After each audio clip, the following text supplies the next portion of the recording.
ഗുരുവായൂരപ്പാ ശരണം. ഗുരുവായൂരപ്പൻ്റെ ഉച്ചപൂജ കഴിഞ്ഞു, നട തുറന്നു. അപ്പോൾ നമുക്ക് എല്ലാവർക്കും ഗുരുവായൂരപ്പനെ കാണാൻ പോണ്ടേ? എല്ലാവരും വരൂ. എന്താണ് ഇന്ന് ശ്രീലകത്ത്, ആരാണ് നമ്മളെ ഭക്തരെ പ്രതീക്ഷിച്ചിരിക്കുന്നത്? ഭക്തരെ അനുഗ്രഹിക്കാനായിട്ട് ആരാണ് അവിടെ ആ കളഭം കൊണ്ടുള്ള അലങ്കാര രൂപത്തിലിരിക്കുന്നത്? ചതുർബാഹുവായ വിഗ്രഹത്തിൽ നിന്ന് ആരാണ് എന്നൊക്കെ അറിയാനുള്ള ആകാംക്ഷയുമായിട്ട് നമുക്ക് ഗുരുവായൂർക്ക് പോവാം. ആദ്യം തന്നെ കിഴക്കേ നടയിലുള്ള ഗണപതി ക്ഷേത്രത്തിൽ പോവാം. അവിടെ പോയി വിഘ്നേശ്വരനെ കണ്ട് വണങ്ങി പ്രാർത്ഥിച്ച് നേരെ ഗോപുര വഴി ഗുരുവായൂർ അമ്പലത്തിലേക്ക് കയറാം. അങ്ങനെ വരുമ്പോൾ നല്ല തിരക്കാണ്. ശനിയാഴ്ചയാണ്, നെയ്വിളക്കിനും എല്ലായിടത്തും തിരക്ക് തന്നെയാണ്. അതിൻ്റെ ഇടയ്ക്ക് ഒരു പുണ്യാഹമായി, രാവിലെ തന്നെ പുണ്യാഹമായി. എല്ലാം കൊണ്ടും തിരക്ക് കൂടി. ശീവേലിയൊക്കെ വഴുകിയിട്ടാണെന്നുണ്ടായത്. 8 മണിയൊക്കെ കഴിഞ്ഞു ശീവേലി കഴിഞ്ഞപ്പോൾ. പുണ്യാഹമായാൽ തന്നെ ആയല്ലോ. അപ്പോൾ എന്തായാലും നമുക്ക് ഗുരുവായൂരപ്പനെ തൊഴാൻ പോവാം. നമ്മളിപ്പോൾ വാതിൽപ്പടി കയറുകയാണ്. വാതിൽപ്പടി കയറുമ്പോൾ അകത്തേക്ക് നോക്കുമ്പോൾ പ്രകാശം ഇങ്ങനെ കാണുന്നു. ആ നെയ്വിളക്കിൻ്റെ ശോഭയിൽ ഇങ്ങനെ കാണുന്നുണ്ട്. അപ്പോൾ അങ്ങനെ നമ്മൾ ഇടതുവശത്തേക്ക് നോക്കിയിട്ട് മേൽപ്പത്തൂർ നാരായണ ഭട്ടതിരി നാരായണീയം എഴുതിയ സ്ഥലത്തേക്ക് നോക്കിയിട്ട് അദ്ദേഹത്തെ ഒന്ന് സ്മരിക്കുക.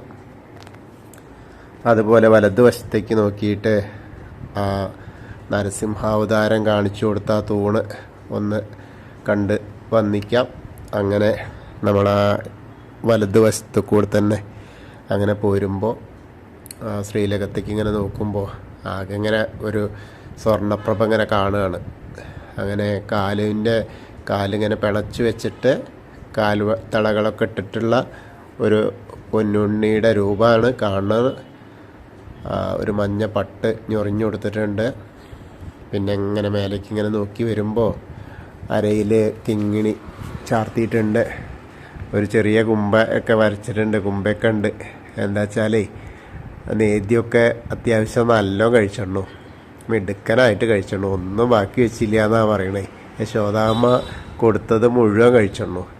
ആ വെണ്ണയും അതേപോലെ ആ പാലട പ്രഥമനും ആ പഞ്ചസാര പായസവും അതേപോലെ തൈര്, മോര് എല്ലാതും കൂട്ടിയിട്ട് അങ്ങോട്ട് കഴിച്ചിട്ടേ ആളിങ്ങനെ വളരെ സുന്ദര കുട്ടനായിട്ടാണ് ഇരിക്കുന്നത്. അങ്ങനെ നല്ല കാഴ്ചയാണ് കാണാൻ.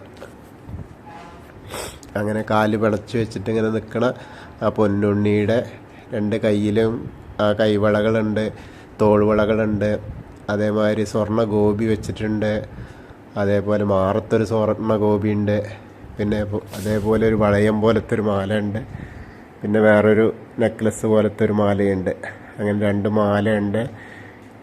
2 കൈ കൊണ്ടും ആ ഓടക്കുഴൽ ഊതുന്ന, പുഞ്ചിരിച്ചു കൊണ്ട് ഊതുന്ന പൊന്നുണ്ണി കണ്ണനാണെന്ന് ശ്രീലകത്തെട്ടോ.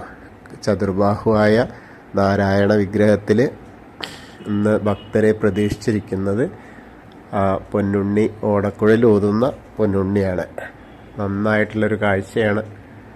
അതുപോലെ ആ കളഭം കൊണ്ടുള്ള അലങ്കാരത്തിന് ഒരു നല്ലൊരു പീലിയും ചാർത്തിയിട്ടുണ്ട്. കളഭം കൊണ്ട് തിരുമുടിമാല കെട്ടിയിട്ടുണ്ട്, തെച്ചിയും തുളസിയായിട്ട്. അതേപോലെ ആ ഉണ്ടമാല അങ്ങനെ ഉണ്ട്. തെച്ചിയും തുളസിയും താമരപ്പൂവും ചേർത്തിട്ടൊന്നും, തെച്ചിയും തുളസിയായിട്ടുള്ള ഒന്നും. അങ്ങനെ 2 ഉണ്ടമാല ഉണ്ട്, തിരുമുടിമാല ഉണ്ട്.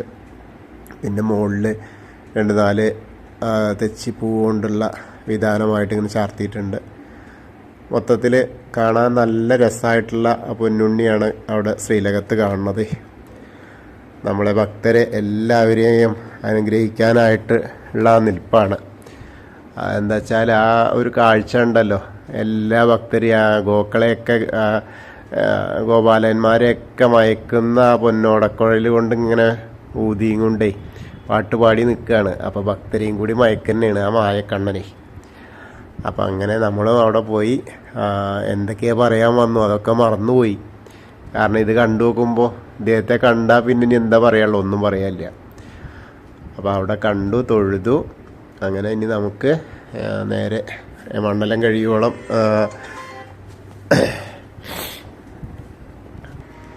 അങ്ങനെ നമ്മൾ ആ വേണുഗോപാല സ്വരൂപത്തെ കണ്ടു, പ്രാർത്ഥിച്ചു. ഇനി നേരെ നമ്മളിങ്ങനെ ഇറങ്ങുകയാണ്. അഗ്നി തൂവുന്ന അഗ്നികോണിൽ ഉള്ള ആ തൂവുന്ന സ്ഥലമൊക്കെ ഒന്ന് കണ്ടു. അതേപോലെ ആ നേദ്യം വയ്ക്കുന്ന തിടപ്പള്ളി, അതായത് ഗണപതി ഹോമം നടത്തുന്ന തിടപ്പള്ളി, അത് കണ്ടു. ദശാവതാരങ്ങളൊക്കെ കണ്ടു ആ ശ്രീകോവിലിൻ്റെ കീഴിലുള്ളത്. അങ്ങനെ സപ്തമാതാക്കളെ കണ്ടു. അങ്ങനെ നേരെ ഇങ്ങനെ വരുമ്പോൾ ഗണപതിയുടെ അവിടേക്ക് വരികയാണ്. ഗണപതിയുടെ അവിടെ വന്ന് കയറി തുമ്പിക്കൈയൊക്കെ അങ്ങനെ ചന്ദനം കൊണ്ട് ചാർത്തിയിട്ടുണ്ട്. നിറയെ പൂക്കളെ അലങ്കരിച്ചിട്ടുണ്ട്.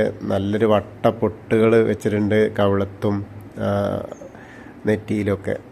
നല്ല രസമാണ് കാണാൻ. അപ്പോൾ കണ്ടു തൊഴാം. ഏകദന്തം മഹാകായം തപ്തകാഞ്ചന സന്നിപം ലംബോദരം വിശാലാക്ഷം വന്ദേഹം ഗണനായകം. അങ്ങനെ നമ്മൾ തിരിഞ്ഞ് സരസ്വതി ദേവിനെ കാണാം. സരസ്വതി ദേവിയുടെ അടുത്ത് നല്ലൊരു വലിയ ഉണ്ടമാല ഉണ്ട് കേട്ടോ.